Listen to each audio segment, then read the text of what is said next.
ഞാൻ റോഷൻ ജോർജ്. ഞാൻ Mohanlal fans club ന്യൂജേഴ്സിയുടെ ഒരു കോർഡിനേറ്ററാണ്. നിങ്ങൾക്കിവിടെ കാണുന്നവർ ഏവരും മോഹൻലാലിൻ്റെ കോർ ഫാൻസാണ്. നിങ്ങൾക്ക് കാണാം ഇവർ സ്റ്റിക്കറുകളും ടീഷർട്ടും പോസ്റ്ററുകളുമായി നാളത്തെ മൂവിക്കുള്ള പ്രിപ്പറേഷനിലാണ്. ഇവർക്ക് ഈ ഫാൻസിന് എന്താണ് നമ്മളോട് പറയാനുള്ളതെന്ന് നമുക്ക് ചോദിക്കാം. അമേരിക്കയിൽ തരംഗമാകാൻ പോവുകയാണ് ലൂസിഫറിന് ശേഷം നമ്മുടെ എമ്പുരാൻ. അതുകൊണ്ട് ജോളി, ഇതിന്റെ കാര്യങ്ങൾ എങ്ങനെയാണ് നാളെ നടക്കാൻ പോകുന്ന കാര്യങ്ങൾ? We all are so excited about this. Empuran is much awaited movie. This is New ജേഴ്സിയിൽ ഇത് ഒരു തരംഗമായി പറഞ്ഞിരിക്കുകയാണ്. ഞങ്ങളുടെ fan club coordinator Roshan George has been working very hard behind the scene. We don't even know how to get to tomorrow. We are so excited. Let Empuran come to the screen. We can't wait anymore.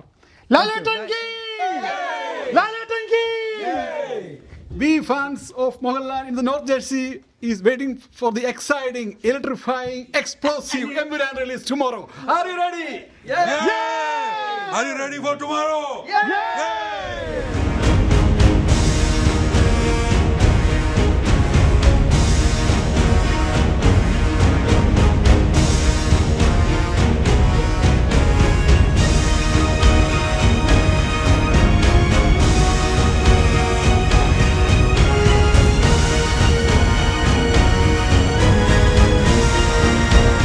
We are getting ready for historical moment tomorrow.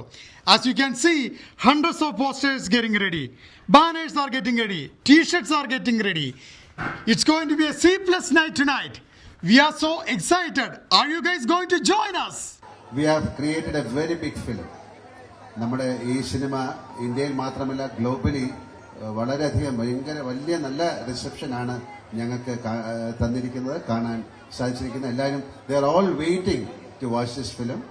ഞാനും അതുപോലെ വളരെ anxious ആയിട്ട് നിൽക്കുകയാണ് ഈ cinema കാണാൻ. നിങ്ങളൊക്കെ കണ്ടിട്ടുണ്ടാവും. ഞാൻ കുറെ കാലം ഏതെങ്കിലും ഫംഗ്ഷനൊക്കെ പോകുമ്പോൾ ഞാൻ ആ സിനിമയിലെ ഡയലോഗ് വെച്ചിട്ടാണ് പിടിച്ചെടുത്തോണ്ട് വരുന്നത്. മുട്ടെടുക്കാനും അറിയാം എന്ന് പറയുന്നത്. അപ്പൊ ആ സിനിമയില് വെറും നിസാര ദിവസങ്ങൾ ഷൂട്ട് ചെയ്ത നിസാര സീനുകളിലുള്ള പക്ഷെ അത്രയും ഇമ്പാക്ട്ഫുൾ ആയിട്ടുള്ള ഒരു ക്യാരക്ടറാണ് ആ സിനിമയിൽ എനിക്ക് ഉണ്ടായിരുന്നത്. അതിന് അന്നത്തേതിന് തന്നെ തുടങ്ങി നന്ദി പറയുകയാണ്. താങ്ക് യു സോ മച്ച് രാജുവേട്ട. ഞാൻ ജനിക്കുന്ന സമയത്ത് ലാലേട്ടൻ ഇവിടുത്തെ ഏറ്റവും വലിയ സൂപ്പർ സ്റ്റാറുള്ള ഒരാളാണ്.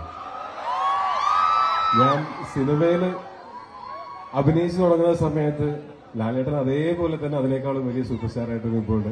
രാജുവേട്ടൻ അപ്പോഴത്തേക്കും ഭയങ്കര ഹ്യൂജ് സ്റ്റാറുമാണ്. ഇവരുടെയൊക്കെ കൂടെ ഇങ്ങനെ സ്റ്റേജ് ഷെയർ ചെയ്യാൻ പറ്റുന്നു എന്ന് പറയുന്നത് വലിയ സന്തോഷമുള്ളൊരു കാര്യമാണ്. ഇവരുടെയൊക്കെ ഒപ്പം ഒരു സിനിമയിൽ, അതും ഇങ്ങനെ ഒരു പ്രസ്റ്റീജിയസ് ആയിട്ടുള്ള ഒരു സിനിമയിൽ അഭിനയിക്കാൻ പറ്റുന്നു എന്ന് പറയുന്നത് വലിയ സന്തോഷമാണ്.